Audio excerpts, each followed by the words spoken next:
Assalamu alaikum. This is lecture 6 on modern control theory. Today we are going to cover two topics. The first one is relatively small compared to the other one. So the first one is signal flow graph in the state space, and second one is alternative representations of state space. So basically, there is different methods, different forms of representation available. So we're going to see those inshallah. So start with the smaller one, signal flow graph. Say that we have given equation x1 dot equal to 2x1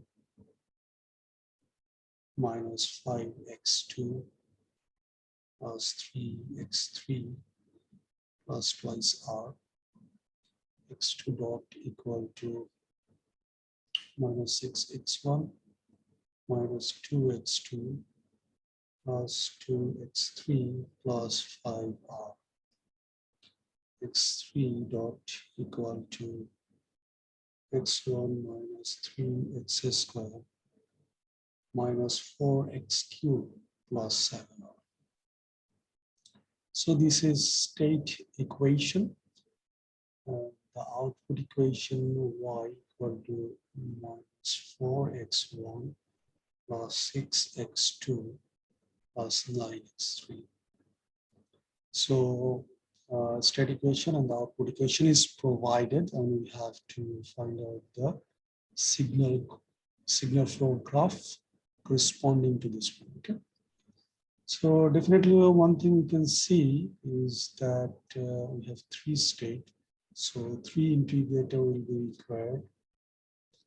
So three state, that means x1 dot, x2 dot, x3 dot. So three integrator will be required. So this is one integrator. So then we say this is another one. And this is the third. And we can assume that since we are familiar with the phase variable form, where the output is the first state, so we can assume that this is actually x1 s, and this is x2s, and this is x3s. Correspondingly, this node here actually represents x1 dot. I'm drawing it a bit far so that it doesn't hamper the original diagram. So basically, these are the corresponding points. Okay, so these are the corresponding points. Okay, so three thing is done, three integrator. Now let us try to see how the equations are related. Okay, so the x1 dot is basically, oh, definitely we forgot the other thing is definitely we have to take input, that is RS, as well as we have to take output, that is YS. Okay, so now what you can see, our x1 dot, and basically this point here, x1 dot, is 2x1. So 2x1, it has to come back from x1. So this should be the scenario, and which has to be 2. Then minus 5x2. So this is x2. So this should be minus 5x2. Then it will have 3x3. So this is our x3. Okay. So we can say that, let me take it a bit up. Okay. So 3x3, we can draw something like this, 3x3. And finally, 2R. So You can also draw from R, it will go to there. Okay. So 2R. Okay, this is first equation. Second equation, that is x2 dot. That means this point basically x2 dot. I think yellow will be a better color. So x2 dot. X2 dot. So x2 dot is minus 6x1. So it has to come from x1. So basically it has to come from x1. So minus 6. Don't worry, some of them may be vanished, but we can do it here. Okay, next is 2x2. So actually on feedback minus 2x2. So from here you can take 1. So minus 2 and plus 2x3. So plus 2x3. And also from R, it is 5R. So you can take 5R there.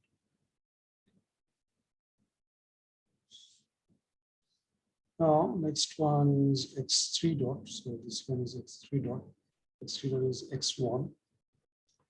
We take it a bit up. So x1. So we can take it from here.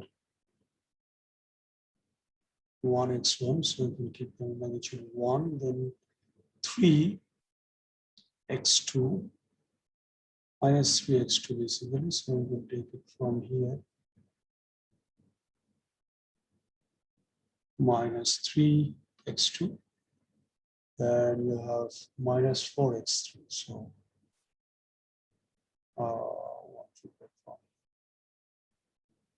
minus 4x3 and 7R.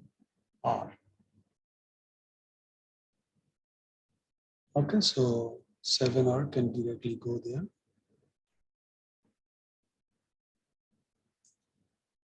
Okay, so now this is all about the state equation. Now the output equation. Output equation says minus 4x1. So this is our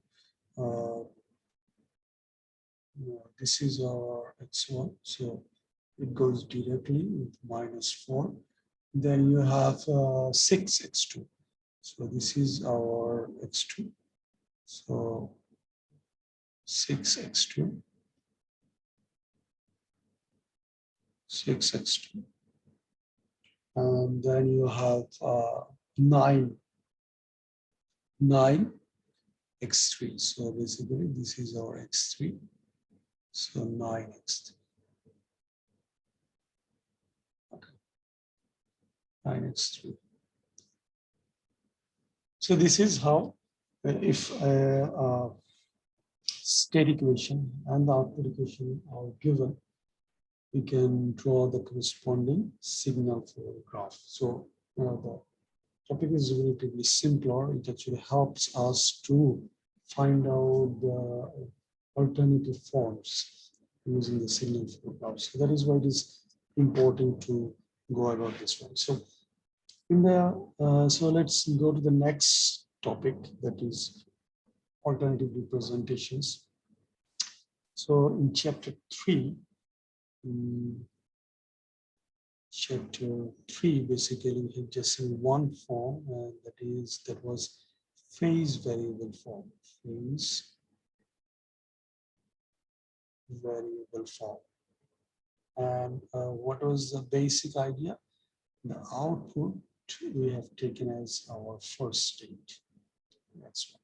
So based on that and corresponding, then x1 dot equal to x2, x2 dot equal to x3. So corresponding differentiation was giving the next step. So this was the idea. So sometimes it is actually helpful if we have different forms. The different forms can actually help us to solve different problems with ease. So that is why next whatever we're going to see is your article 5.7, that is alternative representations in state space. alternative representation in state space. So let us go into the first one. Before going to the first one, the one idea or one uh, fundamental approach that we are going to take is, say we have a single block like this, and this is our 1 by S IA arbitrarily, and this is your RI, and this is your CI. So sometimes whenever we're writing casual, we may sometimes avoid the S inside, but it is always there, you keep in mind. So, but formally, more correctly, we should write in this way. So what you can see is here is CIS by RIS is basically 1 by S plus I here. Okay, so A is just an arbitrary variable. So why we are writing the I, because it may have multiple stages, maybe series or maybe in parallel. So that is why it may, we are just saying that ith number of stage can be represented this way. So now if you cross multiply, what you are going to find is that S plus AI CIS equal to RIS. Now we know that this is nothing but S multiplying S is nothing but is actually differentiating. So it is in the time domain, it will represent something like this.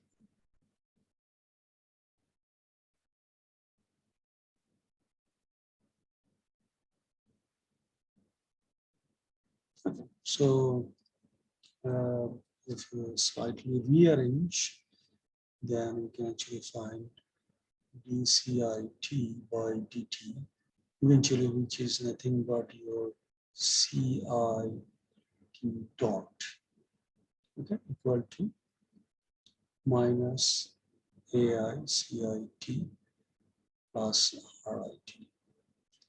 Now, if you try to represent this thing in the signal flow, what you can see that definitely there is a differentiator, so that has to be represented by an integrator. So this is your SCIS. Correspondingly, this one has to be your CIS. Okay, so now CI dot T, which is this point, is basically your input will be going there. So input is going there. Okay, and you have to subtract the feedback of that state with that coefficient minus AI.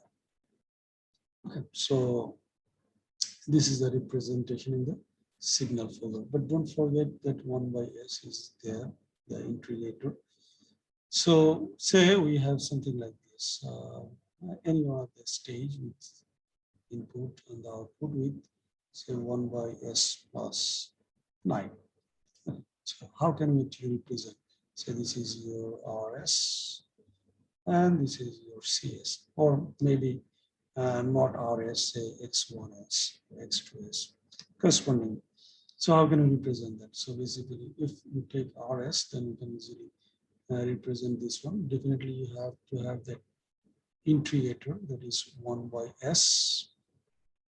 That feedback will be this coefficient here, that is minus 9, and whatever the state or input is there. Okay. So this is how you can represent. Now, this idea we are going to use while we are trying to find out the alternative forms in the state space.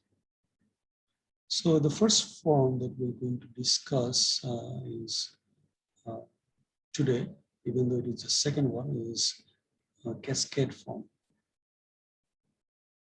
Cascade form. So instead, we can start with an example. Say CS by RS is given, and it is something like this: 24 by S plus 2, s plus 3, s plus 4. So we can easily just multiply the blocks, and if we want to represent it in that way, then what we are going to do find is rs. Simply multiply with 24. Then you have first step, that is 1 by s plus 2. Then 1 by s plus 3. Then 1 by s plus 4. And goes to our output CS.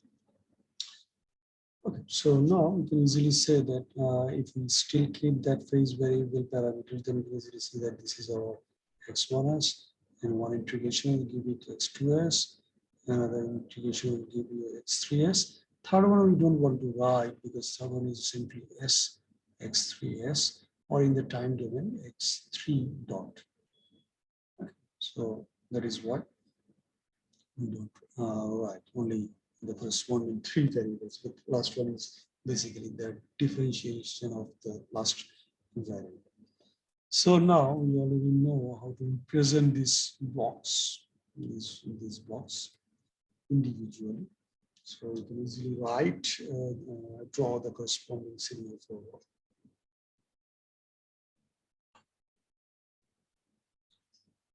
So say this one is represented by one integrator, 1 by s.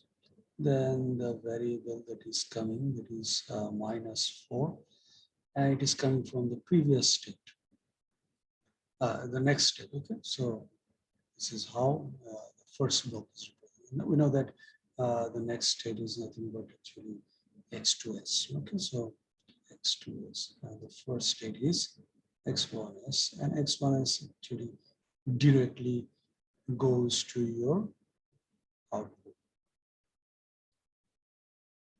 Okay, so this is your CS.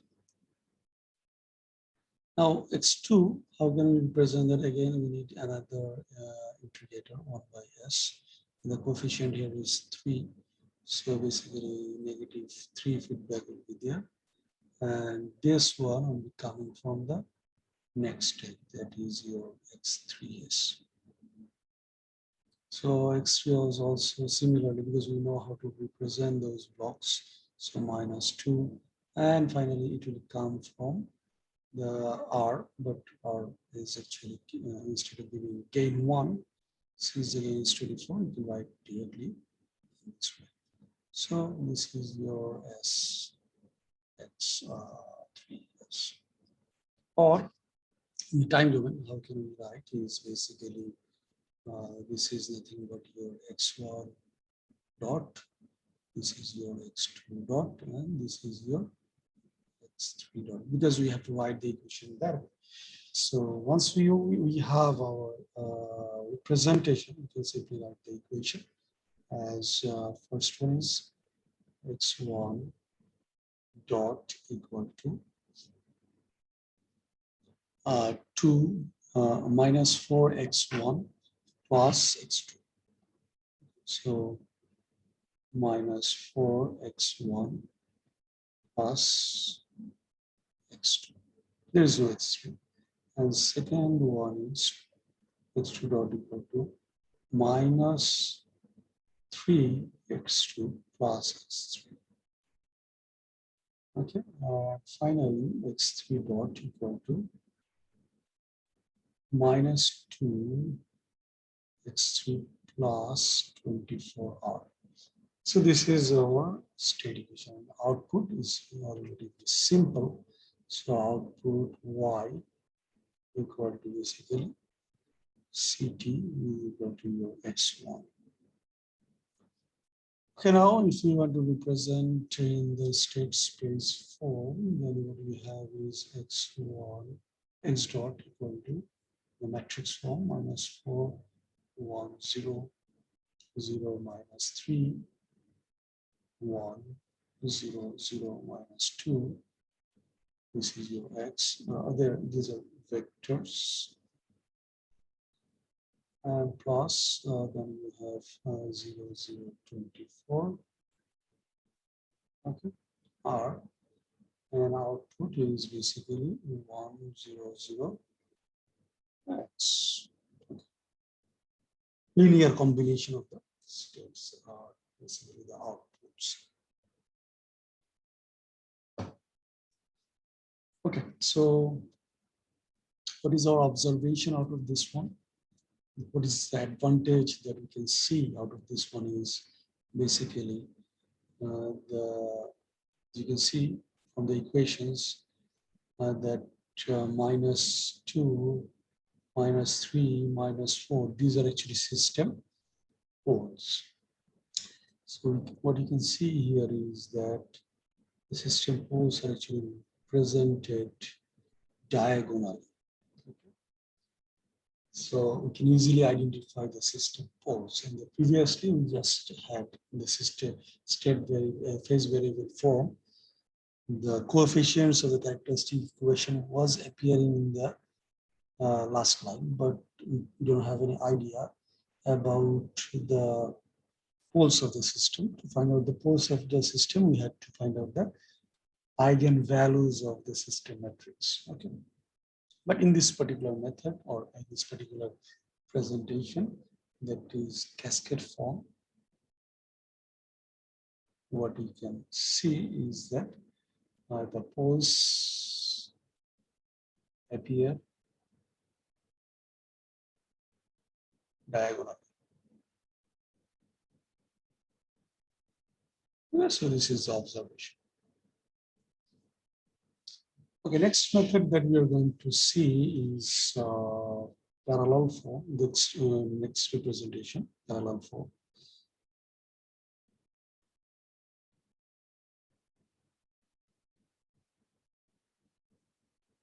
Okay, so basically, idea is partial fraction expansion. So we have to find out the partial fraction expansion, and then based on that equation, we have to represent the system. So say again with an example, CSY RS is basically the same transfer function you can take 24 s plus 2 s plus 3 s plus 4. Now partial fraction, if you want to review, please go back to your chapter 2 of the NICE's book to have a review how to find it out. These are relatively simple thing to do. So that is why I'm not spending any more time in finding it out. So this is how we can have our partial expansion. Now we can easily see if what is our output. Output is nothing but these functions multiplying with the input, that is RS.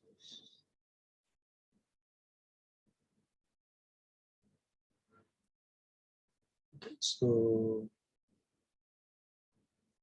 and as we have already seen how to represent these functions, so those are relatively easy. We don't have to bother too much about it.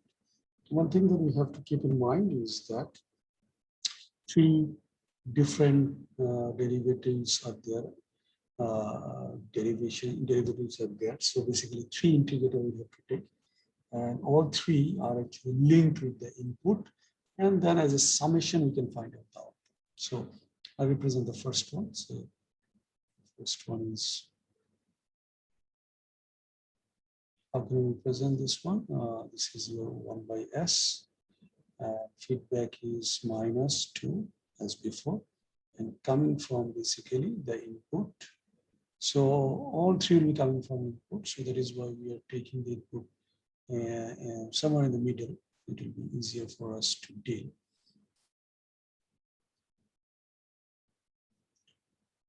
Okay, so now input will be 12 R. So you can just write 12 here. The second one is here, integrator 1 by S. And the feedback is basically -3. And then it will be actually -24 R. Okay, third one, likewise, this is 1 by S, feedback is -4, and coming from the R, and that is minus plus 12 basically again. And now output can easily be sum of all three. Already the negative has been taken care of here, so we don't have to bother about the negative. So all three will be just added together. So 1, 1, 1. So this is your CS, and this is your RS. And now state, you can start from anywhere. So you can easily say that if this is x1s, then you can take this one as the x2s, and you can take this one as the x3s.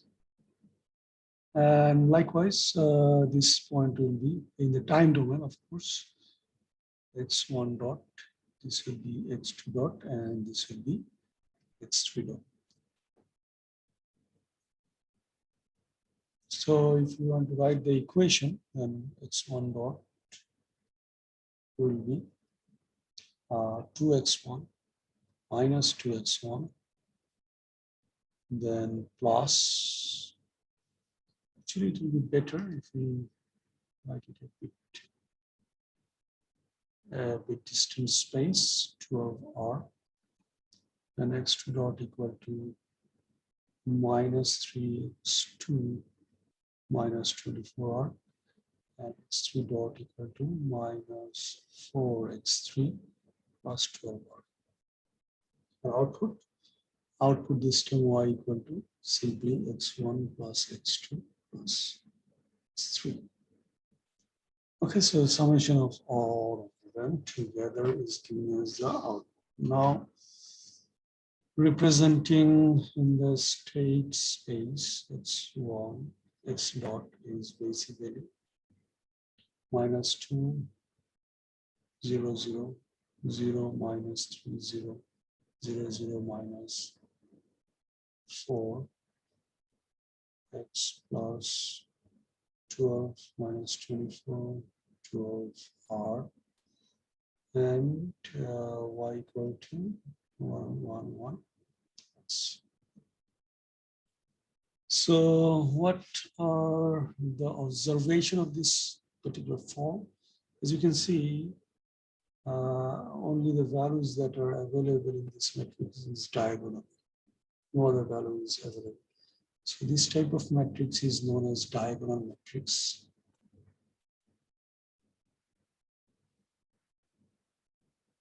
So you obtain diagonal matrix in this particular form, that is parallel form. And also it means that each of the equation is only a variable. So each of the equation, this equation is only a variable of x1. This equation is x2, this equation is x3. So a simple first order equation of one variable, which is supposed to be solved very easily. And this procedure is known as decoupling.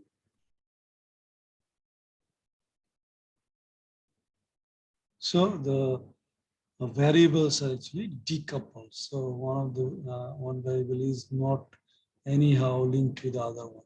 Okay, so this procedure is known as decoupling.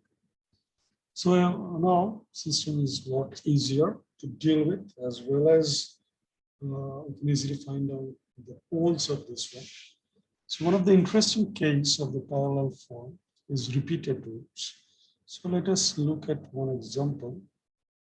Repeated roots, example of repeated roots, CS by RS equal to S plus 3, S plus 1 whole square, S plus 2. So we have one root at minus 2 and two root at minus 1. So how to find out the partial fraction? Please go back to your chapter 2 in case you need assistance.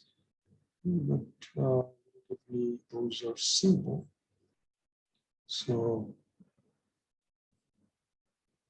now this is your partial fraction expansion. As you can see, this is a repeated root, so terms, and it means that we need same thing has to be integrated twice.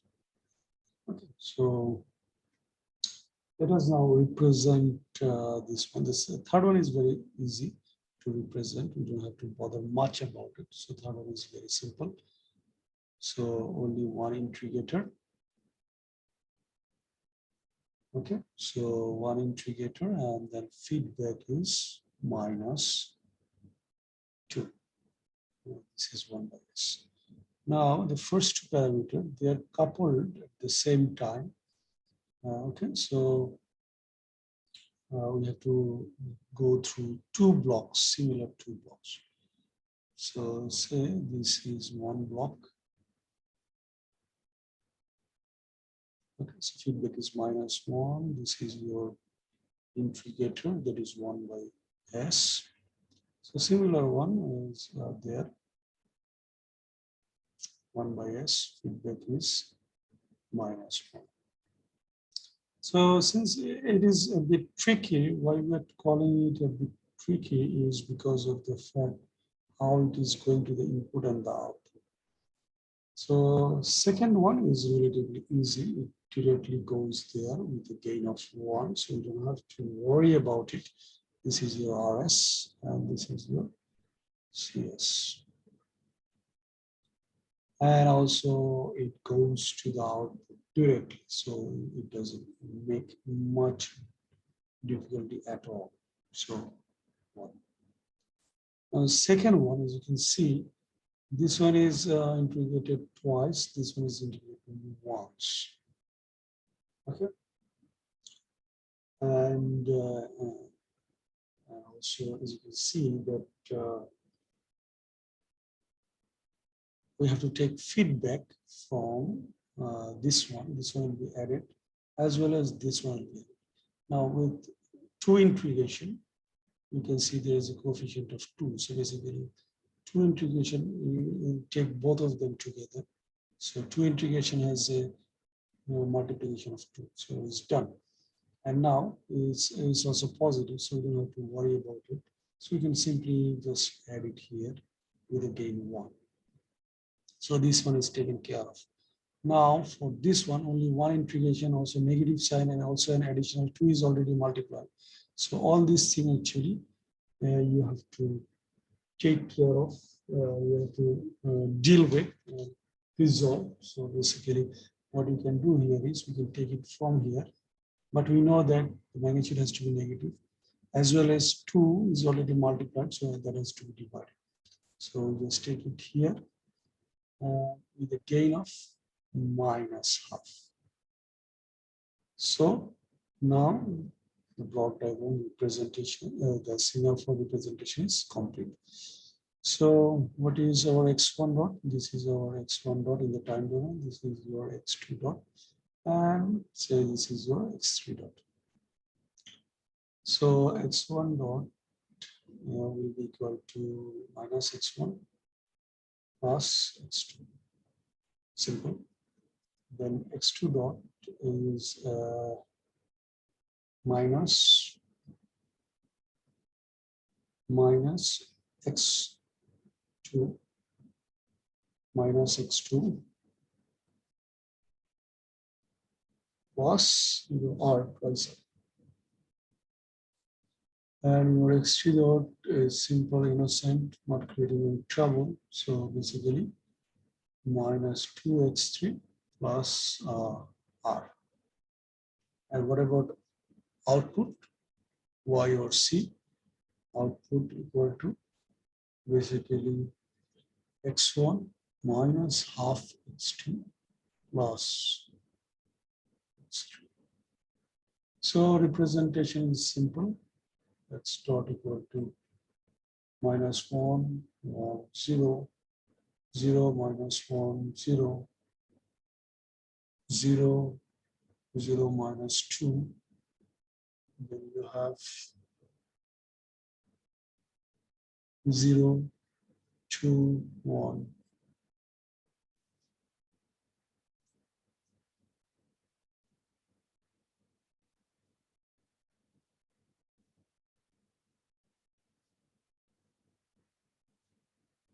Okay, so this is x plus this is your r, and output is equal to 1 minus half 1. That's so still what you can see from this transformed one is that poles are still diagonal. So poles are also still appearing in the diagonal matrix, but there is a 1 here, and this is not, this is only because of the repeated case. So still similar thing you can find. Okay, and this representation form, according to the book, is called Jordan canonical form. Jordan canonical form.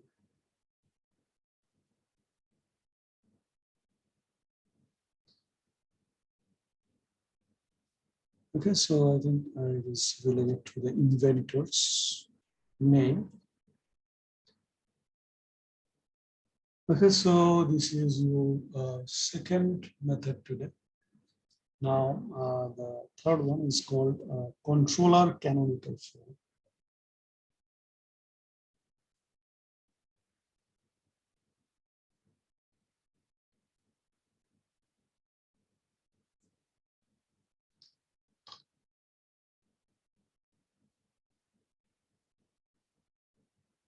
So the basic idea of finding this form is relatively simple.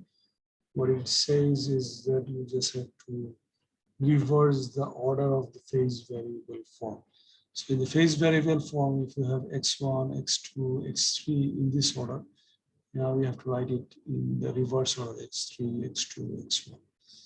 Okay, so the variables are actually reversed, and then it is called controller canonical form. And why it is called controller canonical form, that will be clear, whenever we are going to study the chapter 12. So for now on, just take the name for granted. And now let us try to see the approach. How can we obtain the controller canonical form? So one of the examples that we have seen in the chapter 3 was GS equal to CS by RS equal to S square plus 7S plus 2 divided by S cube plus 9S square plus 26S plus 24. So whatever we have obtained there was x1 dot, x2 dot, x3 dot was something like that, 0, 1, 0, 0, 0, 1. Then we have the coefficients of this characteristic equation was appearing in the denominator.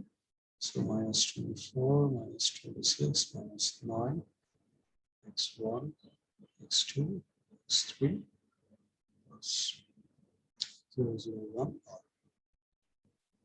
And output equation was y equal to 271 x1, x2, x3. So the controller canonical form is saying is you have to reverse the order. So what does it mean is you have to write, keep all the matrices same, and just reverse the order, x3 dot, x2 dot, x1 dot equal to 0, 1, 0, 0, 0, 1, minus 24, minus 26, minus 9, x3, x1, x2, x1, plus 0, 0, 1, r. And similarly, y equal to 271, x3, x2, x1. And now if you rearrange a bit, then what we're going to see, rearrange will give us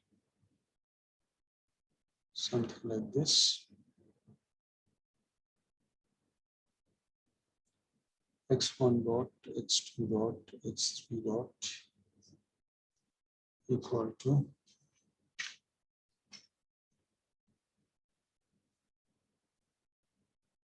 minus 9, minus 26, minus 24, 1 0 0 0 1 0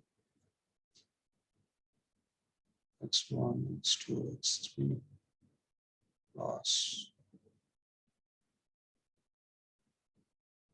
1 0 0 r. So the parameters is just in the reverse order in the output equation as well. 1 7 2, then you have x1 x2 x3. Okay, so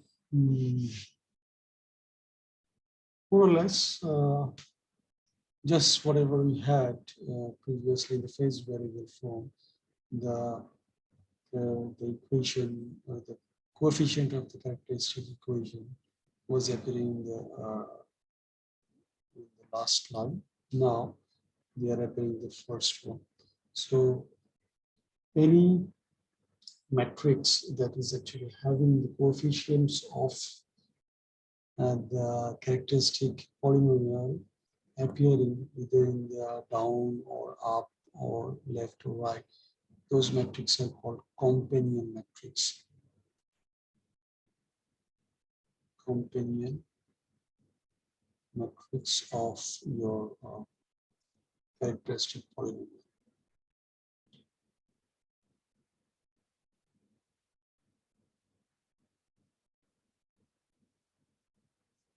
Okay, so in this case, you can say that this controller canonical form is actually upper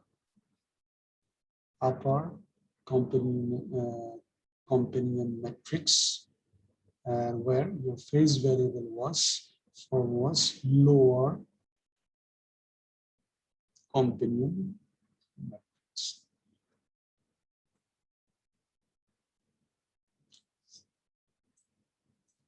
Okay, so it can also come appear in the left and the right side.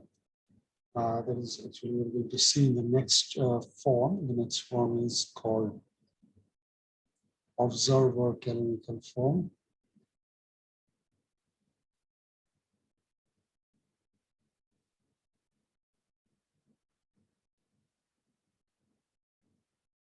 Don't worry, that will also be discussed why it is called observer. That part will be discussed in detail in chapter 12 while we are designing. So this one is actually left companion matrix.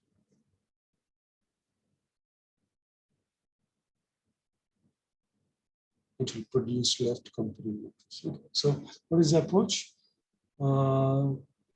Any transfer function given, same one you can take s squared plus 7s plus 2 s cubed plus 9s squared plus 26s plus 24. The bottom idea is, the basic idea is basically whatever the highest order of s you have, in this particular case is s cubed, you have to divide each term of the numerator and the denominator with this highest order. So it will give you something like this: 1 by s plus 7 by s squared plus 2 by s cubed, and then 1 plus 9 by s plus 26 by s squared plus 24 by s cubed. And once you do that, the next step is cross multiply. So cross multiplying will give us cs plus 9 cs by s plus 26 cs by s squared plus 24 cs by s cubed equal to rs by s plus 7 rs by s squared plus 2 rs by s cubed. Okay, so keep the output in one side and take the rest of the thing another side and rearrange it in terms of your SS. Then that rearranging will give us something like this. 1 by S RS minus 9 CS plus 1 by S squared 7 RS minus 26 CS plus 1 by S cube 22 RS minus 24 CS. Okay, so now we can also actually take common and rearrange a bit to have a form that actually help us to find out the new form, that is observer canonical form. We can actually take common of 1 by S. So if we take common of 1 by S, what we have is RS minus 9 CS. Then another 1 by S we can take common. And what you can find is 7 RS minus 26 CS. Then we can take another RS 1 by S common, and that will give us 2 RS minus 24 CS. Okay, so next bracket, next bracket. So as you can see, this first term is here. The last term here is actually integrated twice. 3 times. Okay. This one has to be integrated twice, 2 times. Okay. And this term has to be integrated once. Okay. Integrated 1 times. Okay. So now, as you can see that this one has to be very close to the output. Then you will have another integration. Then you will have another one. So this one has to be for this possible. So you can see that first one has to be linked with your first variable, that is x1. This one has to be linked with your x, because this is what you are differentiating and then getting. So that is why this one has to be x2. And this one has to be related with x3. And eventually after that you will have x3 dot. So now let us try to draw the signal flow diagram first. The one that is closest is basically R minus 9 CS. So R minus 9 CS. Definitely 3 of them will be there. So you can draw 3 of them without any confusion and question. 3 of them. 3 integrated, that is 1 by S, 1 by S, 1 by S. We can call this one as a x1, this one x2, and this one as x3. And don't forget about the output and the input.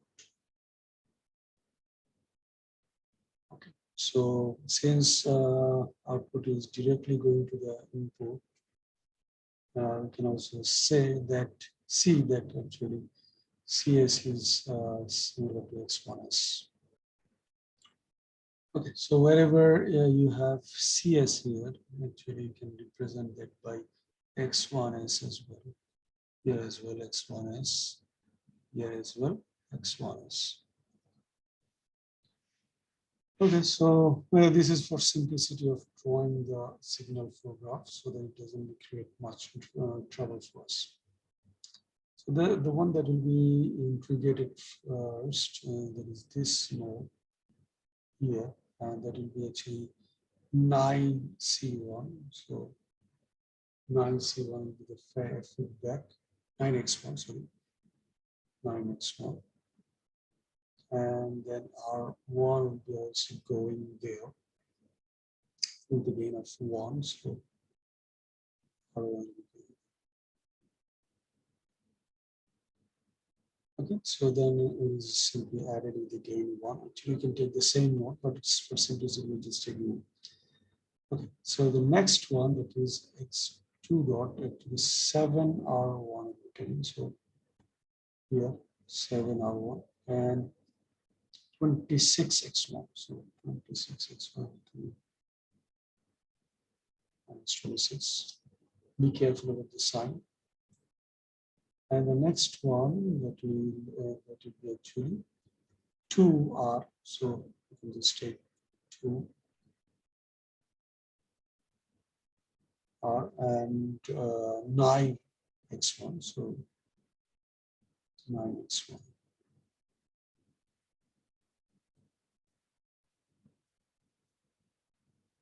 Sorry, basically 24x1. We're dealing with this one.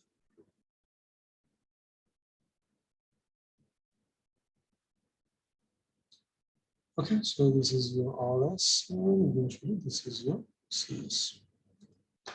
So now, once you have your signal flow graph, the equation is very, very simple. The equation is, we know this is our x1 dot, this is our x2 dot, and this is our x3 dot.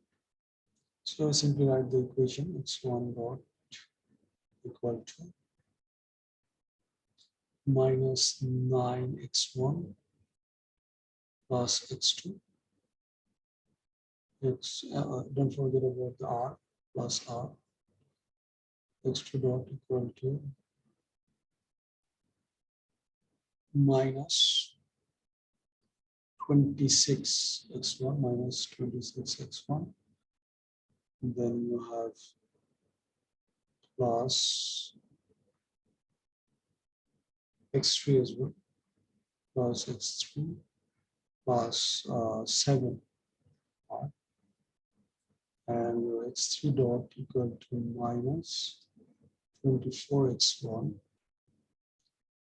And then you have simply r, so twice r plus twice, and your output is simply ct equal to x1. Now we can easily write the corresponding equation, state equation, x dot equal to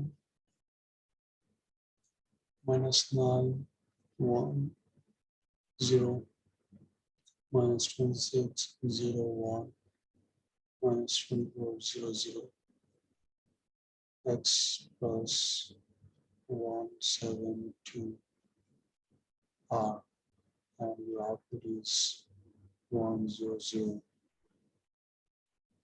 x. Okay, now if you compare this two equation, this one and the previous one, that is controller canonical form. So if you compare those two, as you can see, one is actually a transpose of another. Okay, so what you can say is a matrix of controller canonical form is transpose of a of your observer canonical form. Similarly, B of controller canonical form is transpose of C of observer canonical form, and C of controller canonical form is transpose of E of observer canonical form. So if you have two systems like this with these properties, then those systems are called duals. Okay, duals. So a matrix of one is basically transpose of the another one, and B of the one is the transpose of the C, and C of the one is the transpose of the B. So if this property holds true, then those two systems are called duals.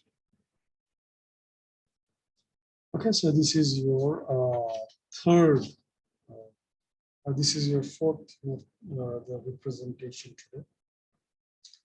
So now, before concluding this lecture, actually we should want to give one example, but I think it's too long for a session like this one.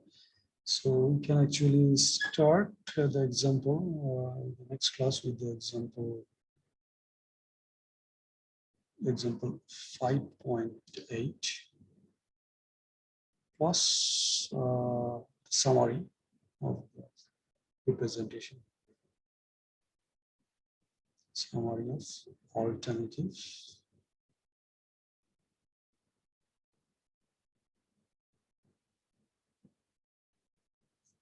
okay, so inshallah see you in the next class. Assalamu